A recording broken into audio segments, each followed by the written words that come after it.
Hello again, everyone. Mary Rose here at Stitch Bliss Corner, and I'd like to say hello to everybody.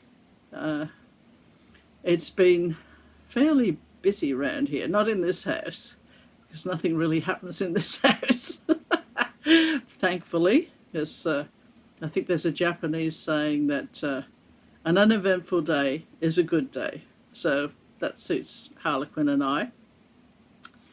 But around us there's been a bit of activity. I would have done this video last week, except for the house, not next door, but the one next door to that. They're doing a lot of renovations and things, and they had the big earth-moving equipment in there roaring away. And, you know, a dull noise, you sort of don't notice it, and then you wonder why you've got a headache, and you think, oh, you know, it's that droning that goes on and on and on. And of course, I mean, they've got to do it to get their foundations in and everything, so it's going to be worth it for them. And then the people across the road have sold up and are moving somewhere else for this new chapter of their lives. And it made me think about one time when we were moving. And Harlequin is always very cool in a crisis, put it that way. And, you know, we're packing the household up and getting everything ready, and I was in the kitchen beavering away, getting everything out of the fridge. And he popped his head round the door and he said, don't hurry with that. And I said, what do you mean? And he said, the removal men are on strike. I said, on strike? I said, oh, what are we going to do?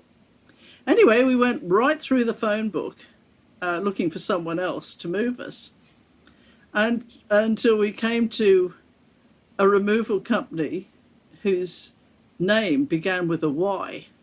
And they said, no, sure, no problems. And they came and moved us, which was just staggering.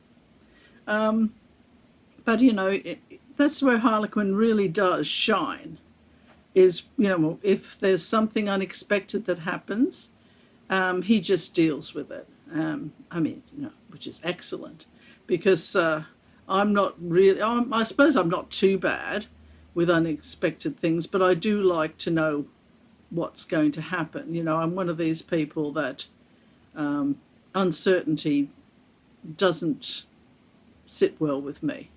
You know, even if it's a bad thing, if I know that it's coming up and I know the day and everything, I can kind of deal with it. Anyway, enough of that. Now, I do have a few things. I'm going to update you on Fancy Boots, otherwise known as Dear Guest from Far Away. But, you know, Fancy Boots, I think, is a very good name for it, for the piece. But I'm going to answer a few things first from some comments that I've had. So I thought, well, I'll just do that and then I'll do the update. So without further ado, yes, I'll just get my little book out, because I don't know, YouTube does tend to block out large parts of not only your vocabulary, but your recall of what, you know, you're fine until that little red button gets pushed, and then it kind of, everything goes a bit pear-shaped. But anyway, we shall battle on. Now, Beverly asked about my stitchy stand and about how I hold my hoop. So I did do a tour of my stitchy room, and you did get a bit of a glimpse of the stand that I use. And I don't really recommend it, simply because it's on wheels, but it's one of those pieces of furniture that knows better than you. So it's got wheels, which is what I wanted. I wanted to be able to wheel it, you know, away from me and all that sort of thing. But it's the sort of wheel system that if you leave it, after about half an hour, the wheels all lock. So then you've got to get down and unclip all the wheels again, which is absolute lunacy. I mean, I know now that we have to be wrapped in cotton wool thrice over, but that really it does my head in, basically. So I just leave it in the position it's in, and eventually I'll get Harlequin to find me something that will just wheel if I want it to. I mean, if I want to push it and I fly over with it, well, that's my business, isn't it? Anyway, whatever. So, so I'll just get this. Harlequin printed me out some pictures of this piece of equipment that I've got. But as long as you realise that it's not what I would recommend, unless you want a piece that just sits there and doesn't move, well, you know, it's not too bad for that. So it's actually a computer desk, which I'll just show you. They've got it set up here as a computer desk. And you can see how it's got two tilting tables, which I put my magnetic, I'll show you in a minute. I've got like a metal, it's not magnetic, it's metal, but of course the magnets all stick to it. And I put that on the top of it. And then this little piece, it can either go flat or tilt as well, the same. I've got it's tilted because I've got the whole area there rather than just that bit, because I taped my two metal backings together to have a bigger area, because sometimes I put the whole chart on there.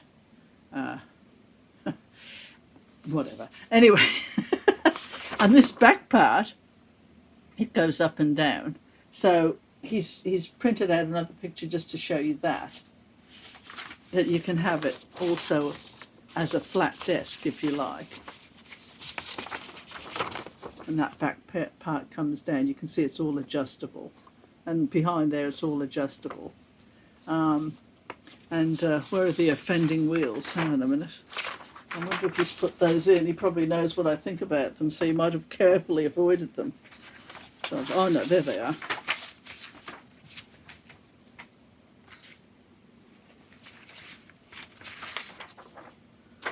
So you can even stitch standing up if you want. Look at that. But see, there are the wheels down there. And they've got little clips just in the middle there. And they drop down. It's just infuriating. But anyway, so you've seen the offending wheels. Excuse my throat. It always goes funny when I'm on here. So I just had to edit out my clearing my throat. Not that it's helped much, but anyway. So that's the stand that I use. And I have it to my left for some reason. So I have my chart there, and I'm sort of turning to look at it, and then turning this way to look at whatever I'm watching on YouTube. So it just ended up that way.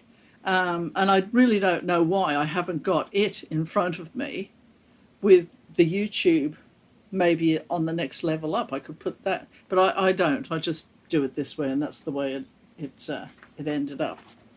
So now I'll just show you, if I can, until I just get a few things organised here.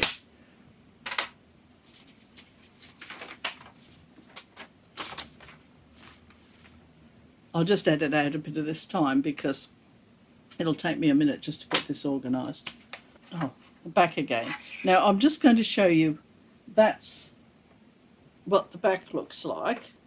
That's just the two metal trays that I've sticky taped together, and then my chart goes on the top of that with all my bits and pieces. And there are so many bits on there that I really don't want to disturb them, so I'll just leave them as they are. But I just have my chart on the top and all my, you know, like this.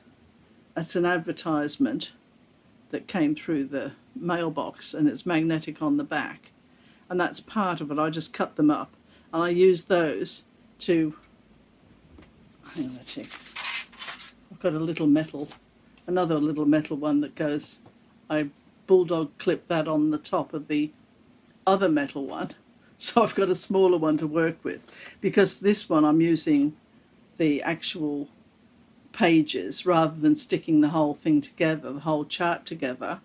I'm just using single pages with this one.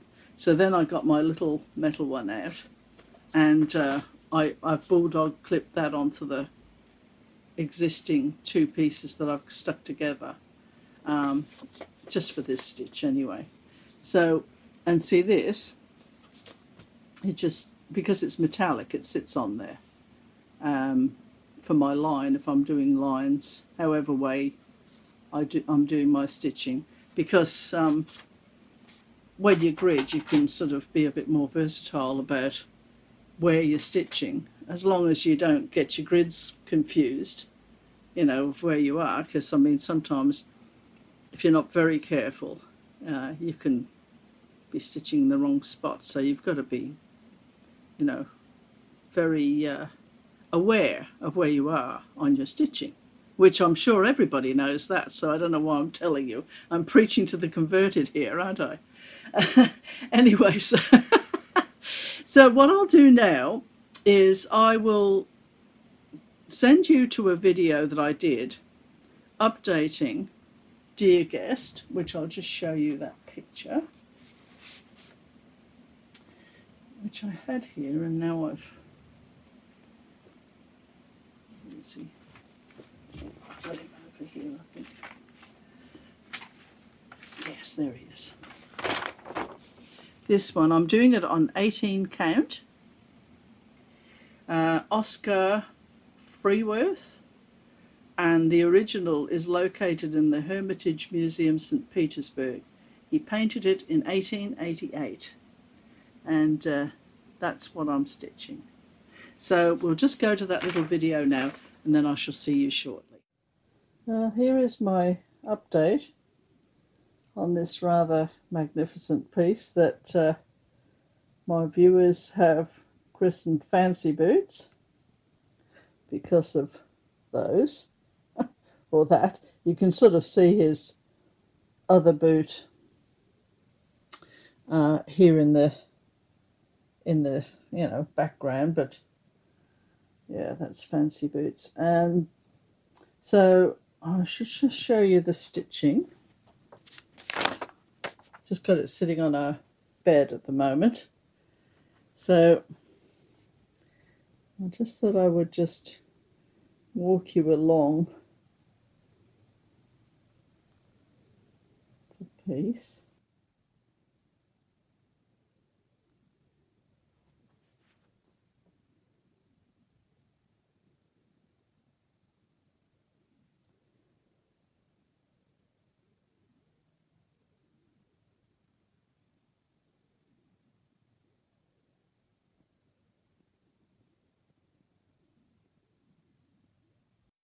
So that's the length of it. Maybe I could just go back the other way with it a little bit bigger. And then I'll just talk about a few different parts. This second row that I've done, which, let me just bring that back. It's around here, this row, well, it's either row 6 or row 2, depending on if you start at 1 working up or if you start at the top working down. But so I've got row 7, and this was row 6 that I've just finished there. And you can see his the bottom of his coat, and so on. The tablecloth is quite something to behold, because when you're actually stitching, because you're close up to it, you can't really see exactly what's happening until you put it up at the end of the day and have a look. And you think, oh my goodness, there's some almost like lace there at the edge of the tablecloth. It looks a bit like a CC, actually, the actual cloth, but I won't really know that till I've stitched it. And then, of course, this magnificent ball of the foot of the table. It's well, it leaves one a little bit speechless. And then this that appeared, a flower on the, well, I don't really know exactly what that is. It sort of looks like it could be a smoking stand, you know, those hookah pipe type things, but I won't really know till I get up there. I mean, wait till I just have a look. What's this? See there? That, well, maybe it isn't. It looks like it's a large urn with a jug in the top of it. So maybe that's keeping it warm or something. I mean, what would I know? I'm just a pleb that's trying to stitch it. But you can see here from the picture that looks like a CC work there. So that's going to be really interesting. So now I'm up to just under, sorry, I'm moving around here. I'm just under his arm there. So I'll be, well, no, that's not quite true. So the next section will be through there. So that's going to be interesting. So that's the update, and I shall see you shortly.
Right, so that's where I'm up to. Now, I just thought I'd do a little bit about how I'm doing this piece, because as I said to you, usually, even if the piece is absolutely gigantic, which this is, but that's the biggest one I've done, but what I mean is, even if the printout, when you stick it all together, is big, I still put it on this double metal board and keep it all intact. But in this case, I thought, well, I might just do row by row, which is what I'm doing. So I've already completed row 7 and 6, and now I'm on row 5. So working up to number 1. Now, I just thought I'd show you how I went about it. Now, I've got my line there. I've got at the top, I've got A, which is the first sheet, and I've got A, I can't do this, see in the corner there, A, B, C, and so on. so that I know exactly the order of my pages across my stitching. Then at the bottom here, I numbered them, the boxes 1, 2, 3, 4 and so on, right up to the back. There's row 55. And then I took it upon myself to put the date at the bottom. So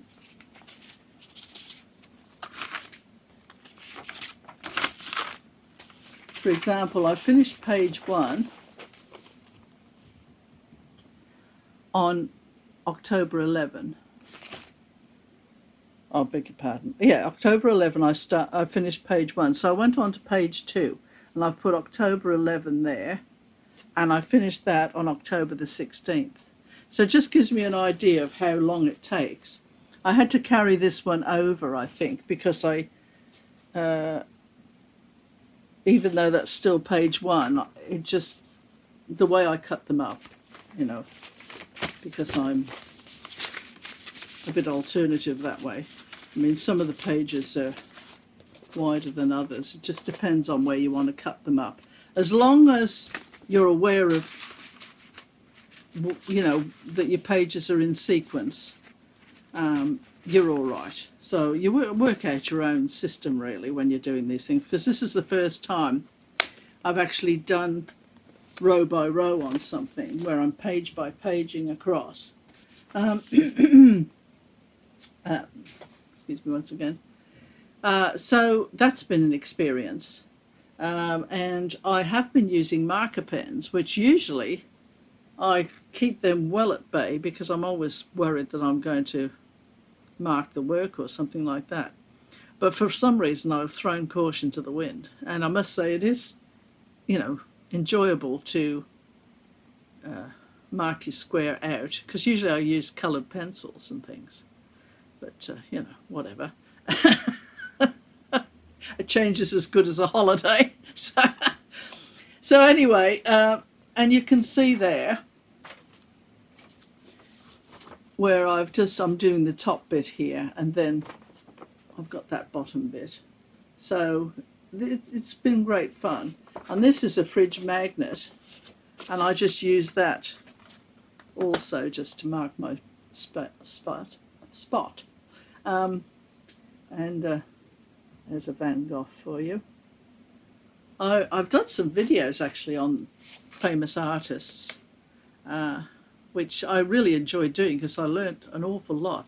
You know, if you scroll back, you'll be able to see them. I don't know if Harlequin's done a playlist or not. I think we were talking about that at one stage, but you know how it is. I mean, you can discuss things and then it just disappears into the ether. Anyway, oh, now, where am I now? Oh, you've seen the video, haven't you? All right, so now I'm going to show you the stitching, and then I'll do a few more things, and then I'll be away and out of your hair. So, oh, I was asked also about how I use my hoop. I've got my hoop there on the work.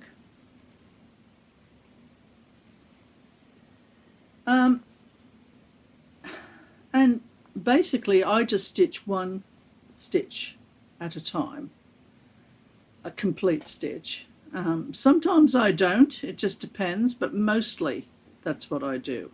I mean, I couldn't use a frame because it's too far away from me. I like to have it right there with me, and a frame to me is too, you've got to get your hand under and you're like this, and I'm thinking, I understand the attention is better on a frame, but I'm willing to accept that it won't be absolutely perfect, because stitching isn't perfect, you know.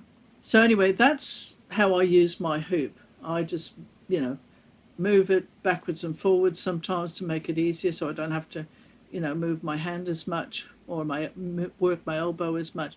There are a lot of things, you just have to be thinking in a lateral way, and whatever suits yourself. So now I'm going to take my hoop off anyway and show you where I'm up to, because since the video that I've just shown you, I've got straight back into it, because, you know, let's face it, I mean, there's a lot of stitches to go, so I'll just show you where I'm up to. I'm just taking those little magnetic holders off that I roll my work up, and then these stick together.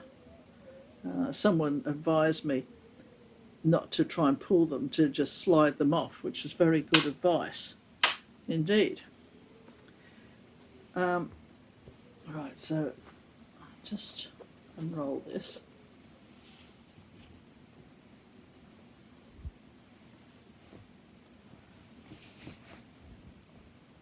So that's where I'm up to now. I've started on row 5, so that was 7, 6, and now 5. And I'm just doing the dark part, which is this part here.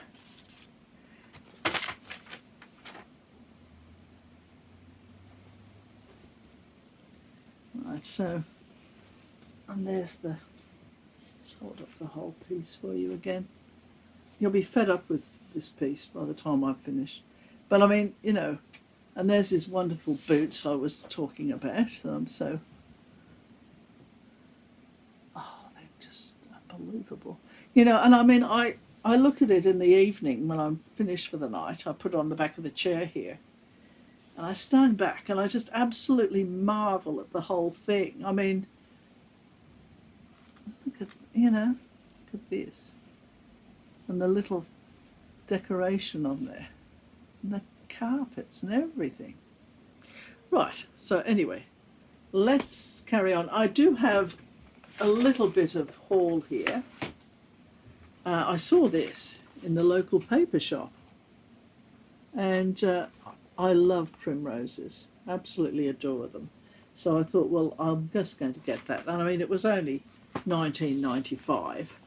And see, to me, those are proper fairies. Little ones like that. I mean, I suppose she looks a little bit older, but you know, I mean, some of them look like sirens, don't they? Kind of think, good heavens, I've never seen a fairy like that. And so it just gives you the little booklet with the chart in it, and also a couple of pieces of Ada cloth, and the threads. So I thought, well, I will, well, there's more threads there, because of course there are two designs. What's the other one? The other one's a heliotrope is the other one. That's this little purpley looking one here. She's quite sweet as well, isn't she? So anyway, who knows when I'll get round to stitching that one, because, well, you know why. There's a great roadblock in front of it, isn't there? but it will all work itself out, I'm sure.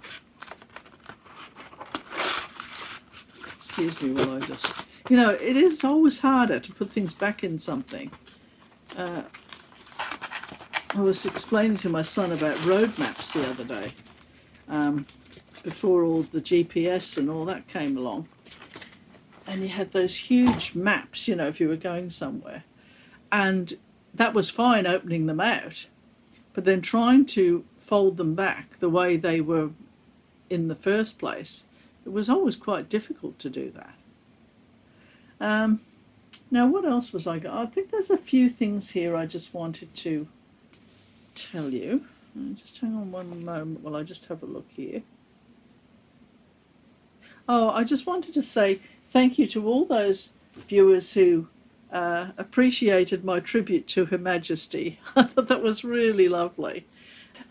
And then I was looking at this, thinking of stitching, and I was looking at this about Cecil Rhodes, who was a, well, they've got the Rhodes Scholar scholarship at Oxford because of him. He was an explorer, put it that way, in the olden days. And this person wrote about great lives of today. That's this guy here, W.B. White. And how old is this book? First published in 1936. Anyway, he says, many years ago, when Cecil John Rhodes was only 11 years old, he paid a visit to an admiral whom he greatly admired. He found his host busily planting acorns. The boy wondered at this, for since the admiral was 80 years old, it seemed extremely unlikely that he would live to see the growth of trees from the seeds he had planted. In reply to Cecil's question as to why he was planting the acorns when he could not expect to see the trees, the admiral said, "My boy, I have the imagination, and I already see them as trees, with people walking under their shade, and when mature, providing necessary timbers for many ventures. Today and every day they are growing. I have the pleasure and the conception of their shade and their glory." These words sank into the mind of Cecil Rhodes, and years afterwards he told his friends of their effect and how they helped him and were a lesson that he never forgot. Certainly he acted upon them and did much of his wonderful work for those who were to come after him. So I thought, well, with stitching it's a bit like that, isn't it? I mean, you've got your acorns of your stitches there, and you're stitching something that is going to go on well after you and maybe your children and grandchildren have gone. That's the endurance of the stitching, and I mean, how treasured are those pieces of work that have come through the centuries. I mean, you've only got to think of the Bayeux tapestry and things like that. And there's, so much emotion connected to those. And then there's this final thing. I was having a look at some old books and I thought, well, I'll just share a little bit with you that there are some of you that do go to the end of my videos. And I just think that is so sweet of you to do that. But this particular one I'm just going to finish up with, this guy, it's one of those, see how old the book is. Let me have a look and see. Oh, I don't think the details, I got them from the second-hand shop, so I got the details. The little dedication in here is, "To Jimmy, what is the use of a book without pictures?" said Alice. Anyway, it's very old anyway. I don't know. Some pages are missing, so I don't know what date it is. So, and in all the kerfuffle here, I've lost... Oh, no, there it is. There's the picture there, right? And it says, "High up in the north, in the land called Svithshod, there stands a rock. It is 100 miles high and 100 miles wide. Once every 1,000 years, a little bird comes to this rock to sharpen its beak. When the rock has thus been worn away, then a single day of eternity will have gone by."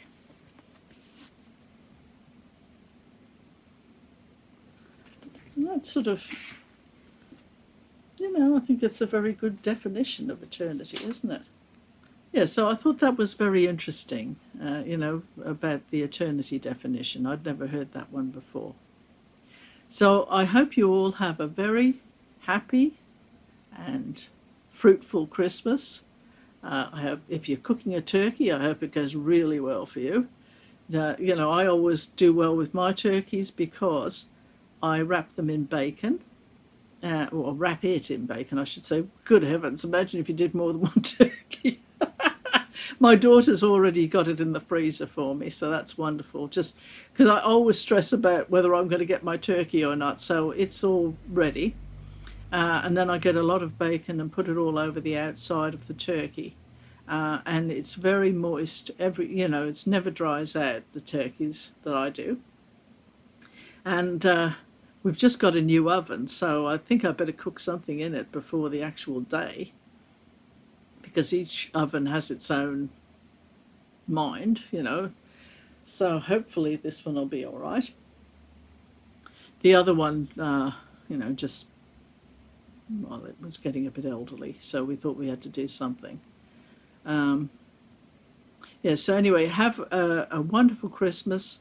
I hope Santa is very kind to you, whether you're a baby, a child, or an adult. Because why not? I mean, it's a time for giving and remembering, of course, whose birthday it is. So until I see you next time, that's all the best and happy stitching from Mary Rose. Bye for now.